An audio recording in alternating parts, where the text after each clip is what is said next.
옆 사람을 인사 한번 합시다. 인사하면 좋겠습니다. 더운데 건강하십시오. 너무나 더운 날씨입니다. 여러분 건강하시고, 오늘도 36도 이상 올라간다 그럽니다. 일찍 집에 가지 마시고, 집에 가면 더우시니까 시원한 교회에서 오후 예배까지 다 드리시고 하십시오. 그게 건강의 비결일 것 같습니다. 이스라엘 역사상 빼놓을 수 없는 사람이 한 사람이 있습니다. 오늘 본문에 나와 있는 다윗이라는 인물이죠. 이스라엘 역사에 가장 위대했던 왕 중에 왕이고, 이스라엘 통치하면서 가장 넓은 땅을 차지했던 왕이 바로 다윗이라는 인물입니다. 3번의 기름은 부음 받았던 인물이 다윗이고, 성경에 하나님 앞에 칭찬받으면서 정말로 하나님 보시기에 합당한 일을 했던 사람이 다윗이라는 인물입니다. 그러나 다윗이라는 사람은 순탄한 삶을 살아가지는 못합니다. 2세의 막내 아들로 태어나서 사무엘에게 기름 부음을 받고 나서부터는 그의 삶이 참 어려운 삶을 겪게 되죠. 사무엘상 17장에 블레셋이 이스라엘 땅을 쳐들어옵니다. 사울왕 때의 일이죠. 다윗이 어린 나이에 목동의 일을 하고 있다가 아버지의 심부름으로 형들이 있는 곳으로 가게 돼요. 가서 보았더니 블레셋이 쳐들어왔는데, 블레셋 장군이었던 골리앗이 하나님을 조롱하고 있는데도 아무도 그 전쟁에 나가지 않는 거예요. 다윗이 그 말을 듣고 하나님을 무시하는 그 골리앗에 맞서 싸워서 승리하는 사건이 일어납니다. 2일 후부터 계속해서 다윗이 높아지기 시작하는 거예요. 전쟁에 나갈 때마다 승리하게 되고 하나님의 영광을 드러내는 삶을 살아가게 됩니다. 많은 사람들 입에서 사울왕은 천천히요, 다윗은 만만이라는 소리가 들려오기 시작해요. 이 말에 시기하고 질투했던 사람이 있었습니다. 바로 사울왕이었죠. 사울왕이 다윗을 시기의 대상으로 생각하고 그를 죽이려고 계획까지 세웁니다. 급기야는 18장에서 다윗을 사위로 맞이하게 되죠. 사위로 맞이해서 최측근에 놔두고 그와 함께 뭔가를 해보려고 했던 것이 아니라 그를 죽이기 위해서 다윗을 사위로 맞이하게 됩니다. 그리고 군대의 정말로 높은 천부장의 위치를 주게 되죠. 천부장의 높은 관직을 줬던 이유가 다른 이유가 아니라 전쟁터로 내보내기 위해서였습니다. 그래서 주변 사람들과 접촉하지 못하도록, 인기가 워낙 좋다 보니까 많은 사람들이 다윗 옆에 있는 거예요. 그래서 다윗을 더 이상 있게 할 수가 없어서 천부장으로 임명하고 멀리 최전방으로 보낸 겁니다.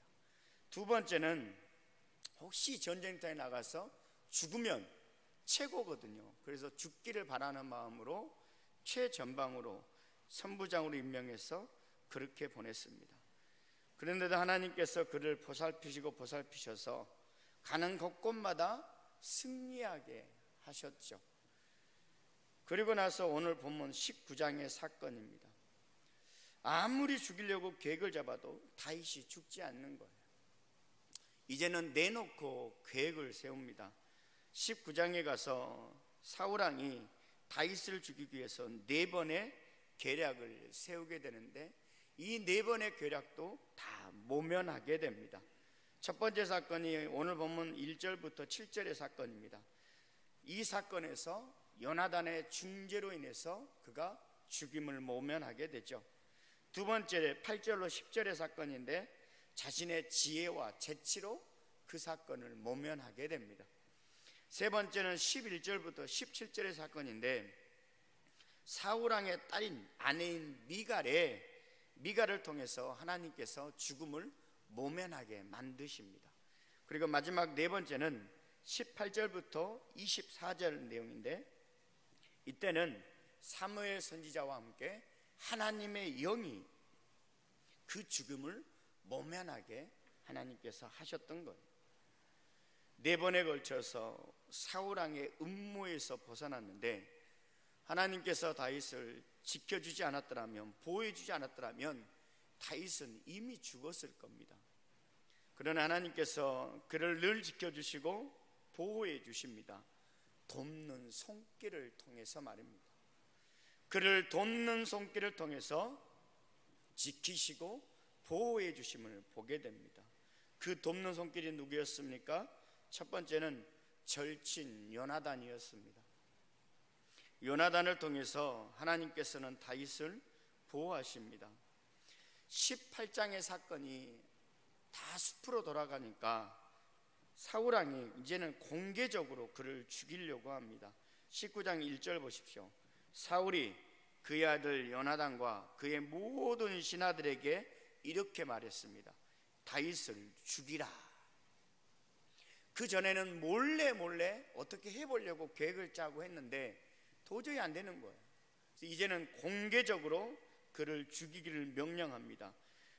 요나단뿐만이 아니라 모든 신하들에게 다윗을 죽이라 명령해요. 그런데 요나단이 어땠습니까? 요나단이 다윗을 심히 좋아함으로 죽이라고 명령을 했는데 요나단이 다윗을 너무나 좋아한 겁니다. 너무나 좋아한 거예요. 그래서 요나단이 다윗을 피할 수 있도록 그를 돕기 시작합니다. 그리고 나서 오늘 보면 4절과 5절에 그렇게 이야기하죠. 요나단이 그의 아버지 사울에게 다윗을 칭찬했다라는 겁니다. 다윗을 죽이라고 명령했는데 오히려 다윗을 칭찬합니다.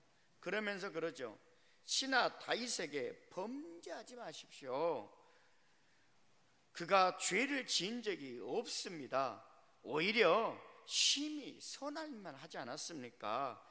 자기 생명을 아끼지 아니하고 블레셋 사람들을 죽이는 일들을 하였고, 그로 말미암아서 하나님께서 이스라엘에 큰 구원의 역사를 주셨고, 그것 때문에 아버지가 기뻐하지 않았습니까? 다윗은 그런 인물입니다. 다윗은 그런 인물이에요. 그렇게 요나단이 지금 사울 왕에게 이야기를 하고 있는 겁니다. 여러분, 요나단이 누굽니까?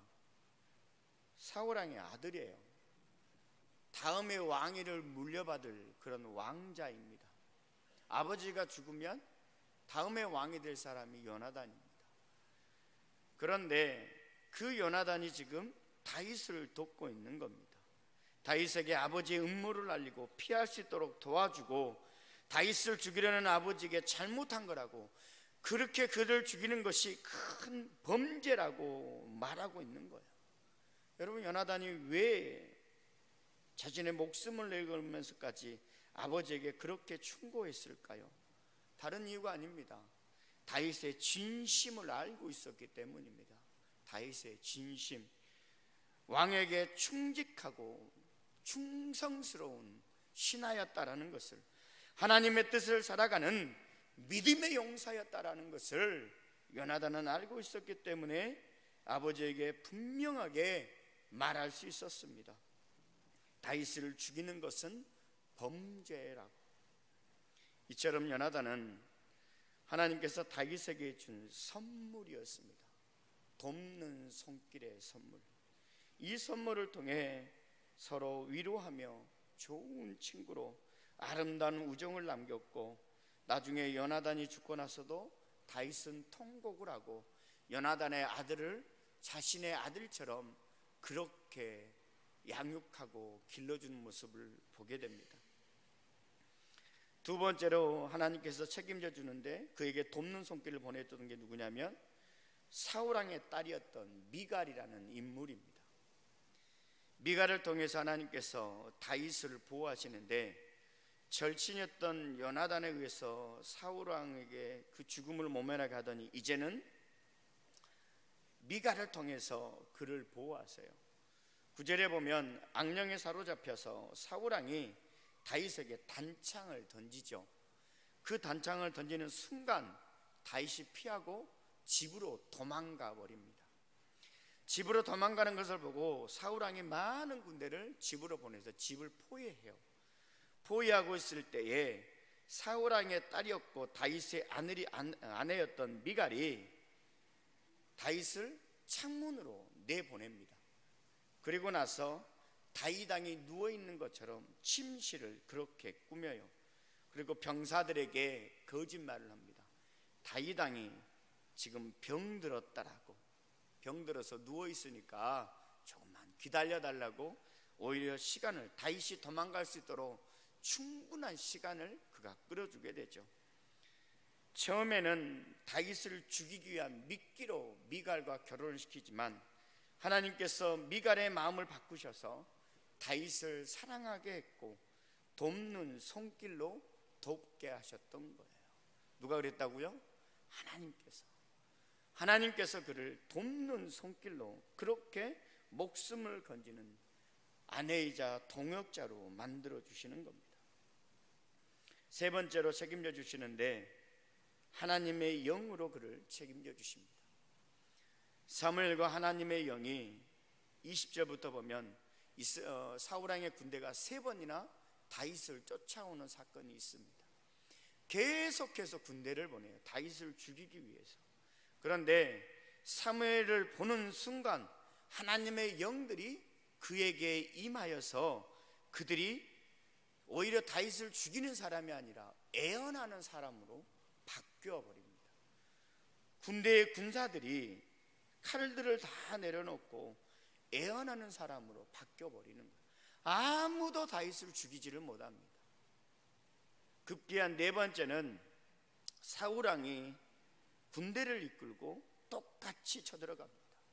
그런데 사무엘을 보는 순간 하나님의 영이 그에게 임하여서 그 자신도 애언하는 사람이 되었고 벌거벗은 몸으로 누워있는 그러한 처지에 처하게 됩니다.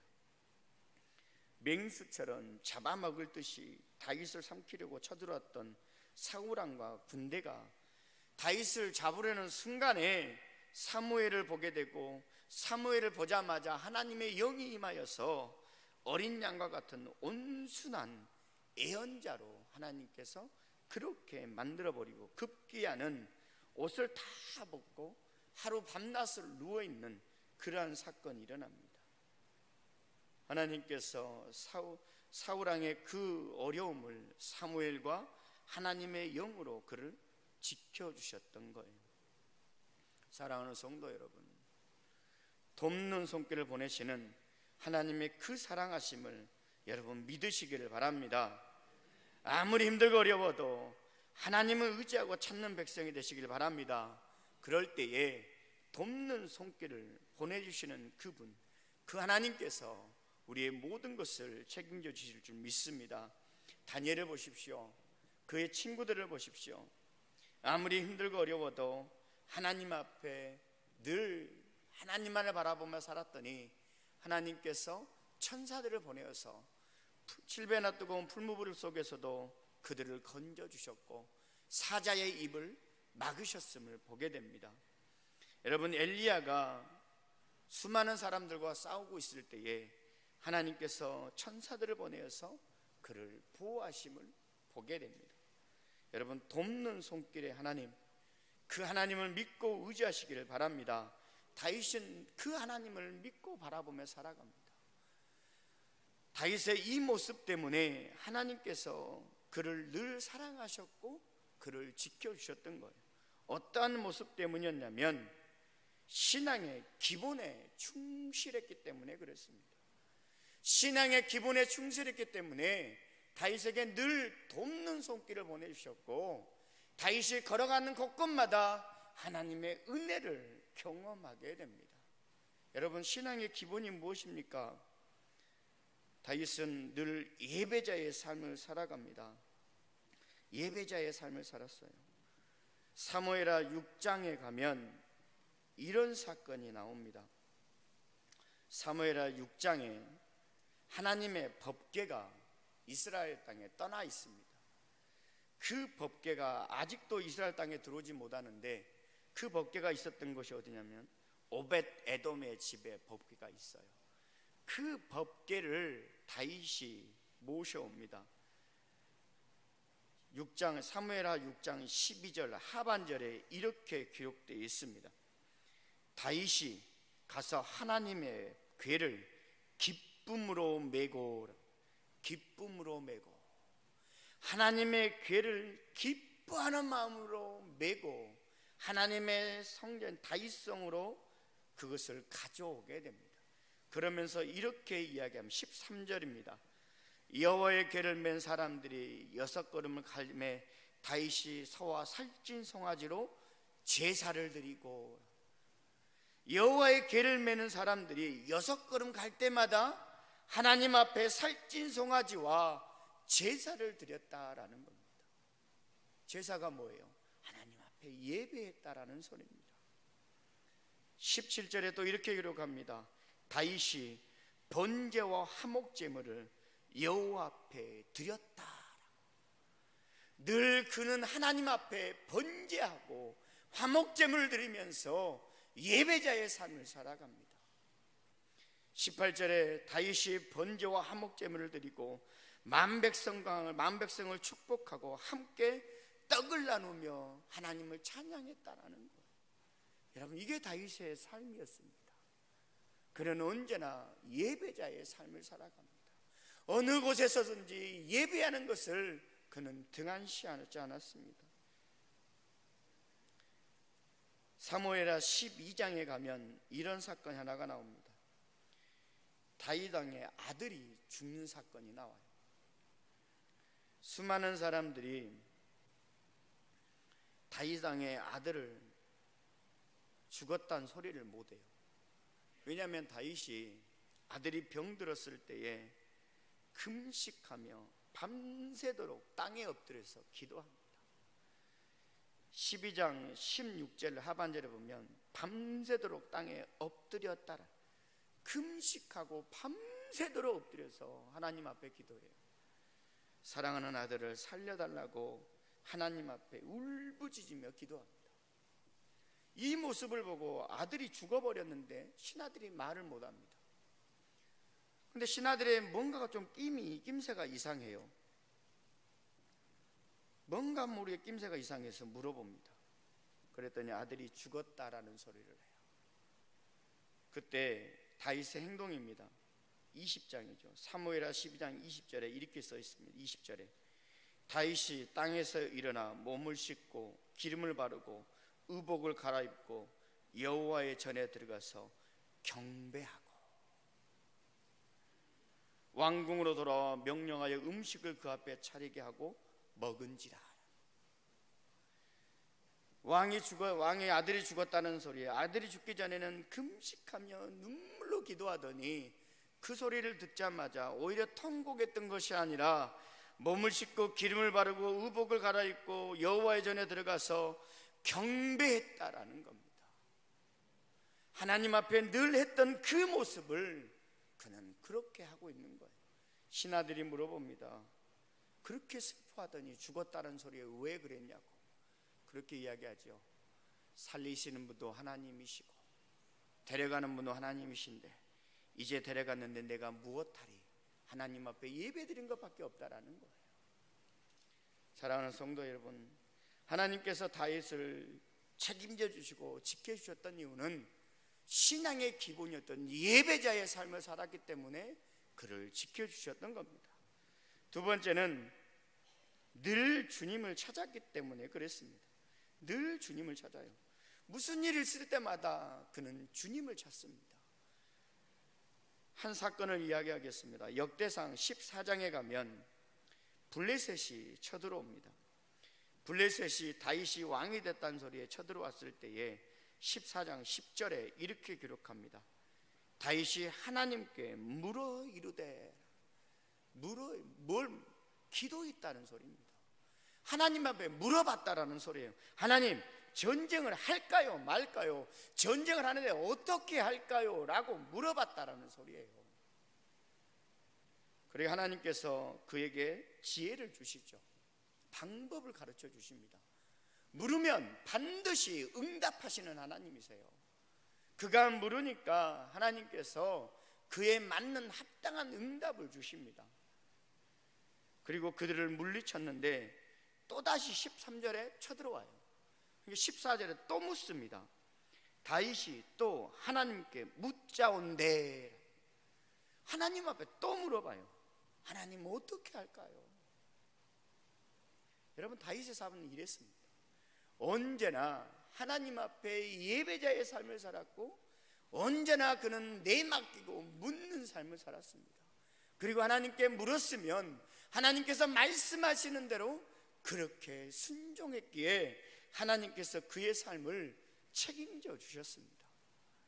세 번째는 믿고 나가는 믿음의 사람이었기 때문에 그렇습니다. 그는 믿음의 사람이었어요. 사무엘상 17장에 골리앗이 쳐들어왔어요. 골리앗이 쳐들어왔는데 그 어린 나이에 골리앗과 싸우러 나가는데 사울왕 앞에 이렇게 고백합니다. 사무엘상 17장 37절에 사울왕 앞에 다윗이 나와서 이렇게 고백하고 있어요. 또 다윗이 이르되 여호와께서 나를 사자의 발톱과 곰의 발톱에서 건져내셨으니 나를 이 블레셋 사람의 손에서 건져낼 거라는 겁니다. 사자와 곰의 손발톱에서도 건져냈는데 이까지 블레셋 사람의 손에서 건져내지 않겠습니까? 라고 고백하고 있는 거예요. 그러면서 그 골리앗 앞에 이렇게 이야기를 하죠. 45절입니다. 사무엘상 17장 45절 우리 다 같이 읽겠습니다. 같이 하나님 말씀 받듭니다. 같이 봅니다. 다윗이 블레셋 사람에게 이르되 너는 칼과 창과 단창으로 내게 나아오거니와 나는 만군의 여호와의 이름 곧 내가 모욕하는 이스라엘 군대의 하나님의 이름으로 내가 나아가노라. 아멘. 누구의 이름으로 나아간다고요? 만군의 여호와 하나님의 이름. 그 거대한 골리앗 앞에서 그가 외치고 있는 소리입니다. 하나님이 나와 함께 하심을 그는 믿고 그 모습으로 나가서 그 골리앗을 물리침을 보게 됩니다. 사랑하는 성도 여러분, 힘드시죠? 어떻게 이런 일이 있냐라고 원망도 하셨을 것입니다. 확실한 것은 하나님이 하셨습니다. 하나님이 하셨고 앞으로도 하나님이 하실 것입니다. 그 하나님 믿으시기를 바랍니다. 그 하나님이 원하시는 것은 분열을 원하시는 것이 아니라 예배드리는 그곳에 예배자로, 기도하는 그곳에 기도자로, 하나님을 믿고 나가는 믿음의 용사로 나가기를 원하십니다. 여러분, 이 상황 속에서 흔들리지 마시고 예배드리는 그곳에 예배자로, 하나님의 이름을 부르며 기도하는 그곳에 기도자로, 하나님을 믿고 나가는 믿음의 용사로 걸어가는 우리 성도님 되시기를 주님의 이름으로 축원합니다. 사랑의 하나님, 감사합니다. 힘들고 어려운 상황 속에서도 우리를 사랑하여 주시고 예배드리는 그곳에 우리를 불러주신 하나님 감사합니다. 다윗의 믿음을 바라보며 책임져 주시는 하나님을 바라보며 늘 예배하는 그곳에, 기도하고 찬양하는 그곳에, 하나님의 믿고 나가는 하나님 말씀을 선포되는 그곳에 우리가 있게 하여 주시옵소서. 그래서 사람을 의지하는 것이 아니라 전지전능하신 하나님을 의지하는 우리의 모든 성도님들 되게 하여 주시옵소서. 감사드리며 예수님 이름으로 기도합니다. 아멘.